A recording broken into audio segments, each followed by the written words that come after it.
Hey everyone! So in our latest trial, the opposing team came up with the theme People Lie, Science Doesn't. So I'm going to do my opening where we flipped that theme.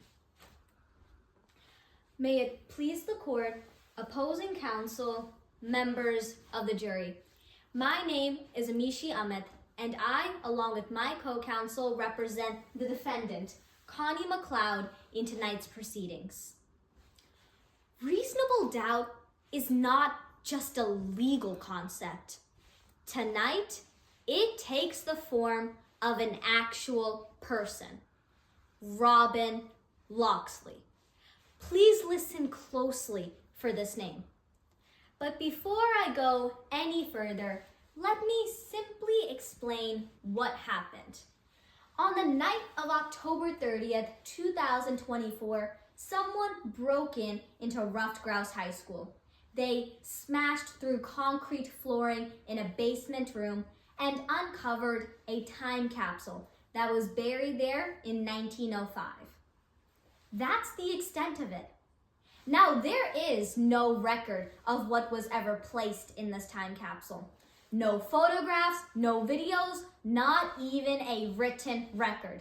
Yet the prosecution is charging my client with stealing a necklace that was supposedly in this time capsule. However, we know this isn't true because the necklace in question had been a gift from my client's grandmother to her. Nothing more. So why are we here today? Well, based on the suggestion of a person named Robin Locksley. There's that name again. The police searched my client's dorm room and found the necklace that my client's grandmother had given to her. Now, Robin had motive to frame my client for this crime because they were in a direct competition for a single spot in a college honor society. The charge the prosecution is bringing against my client is grand larceny. This charge has 4 elements to it. 1, that my client took a necklace. 2nd, that the necklace was owned by someone else. 3rd, that the taking was unlawful. And 4th, that my client took the necklace with the intent to keep it from its owner. Now, the prosecution has the duty of proving all 4 of these elements beyond a reasonable doubt. Members of the jury, this is the highest burden in our legal system. Now, you just heard from the prosecution. They came up here telling you a story of how people lie, but science doesn't.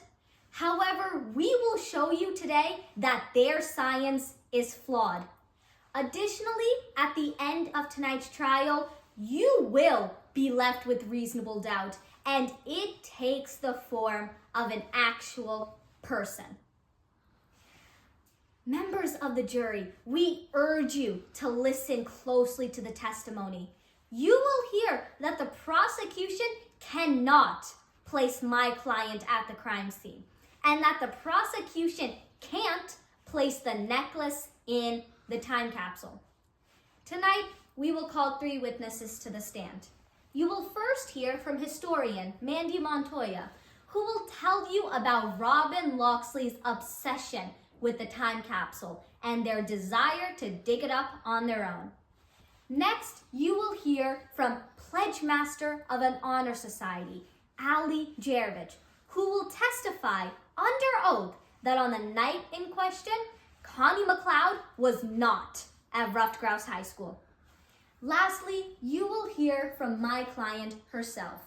She will confirm that the necklace in question had been simply a gift from her grandmother. Nothing more.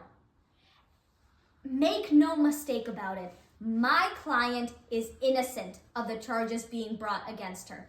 And at the conclusion of tonight's trial, my co-counsel, Mark Barbrack, will stand before you and review the evidence presented.